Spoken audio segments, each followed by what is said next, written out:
هناك من المسلمين من يعمل في المحاماة. الشخص الذي يعمل محاميا أحيانا يدافع عن الظالم ويعرف أنه ظالم، وإذا سألته لماذا تدافع عن الظالم يقول هذه مهنتي. والسؤال المطروح هو: هل في الإسلام محاماة؟ وما هو حكم الإسلام في المحاماة والمحامين؟ أفيدونا جزاكم الله خيرا. بسم الله الرحمن الرحيم. الحمد لله، وصلى الله وسلم على رسول الله وعلى آله وأصحابه ومن اهتدى بهداه. أما بعد، فالمحاماة لها خطر عظيم، وهي وكالة في المخاصمة عن الشخص الموكل.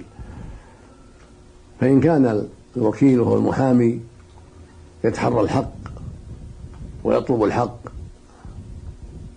ويحرص على إيصال الحق إلى مستحقه، ولا يحمله كونه محاميا على نصر الظالم وعلى التلبيس على الحكام والقضاة ونحوهم، فإنه لا حرج عليه لأنه وكيل. أما إذا كانت المحاماة تجره إلى نصر الظالم وإعانته على المظلوم أو على تدليس الدعوى أو على طلب شهود الزور أو ما أشبه ذلك من الباطل، فهي محرمة، وصاحبها داخل في عداد المعينين على الإثم والعدوان. وقد صح عن رسول الله عليه الصلاة والسلام أنه قال: انصر أخاك ظالما أو مظلوما. قالوا: يا رسول الله، نصرته مظلوما فكيف أنصره ظالما؟ قال: تحجزه عن الظلم، يعني تمنعه من الظلم، فذلك نصرك إياه.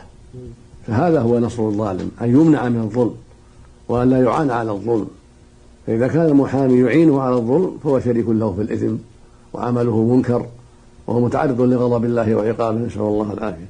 وهكذا كل وكيل، وإن لم يسمى محاميا ولو سمي وكيلا، إذا كان يعين موكله على الظلم والعدوان وعلى أخذ حق الناس بالباطل فهو شريك له في الإثم وهو ظالم مثل صاحبه. نسأل الله للجميع العافية والهداية والسلامة.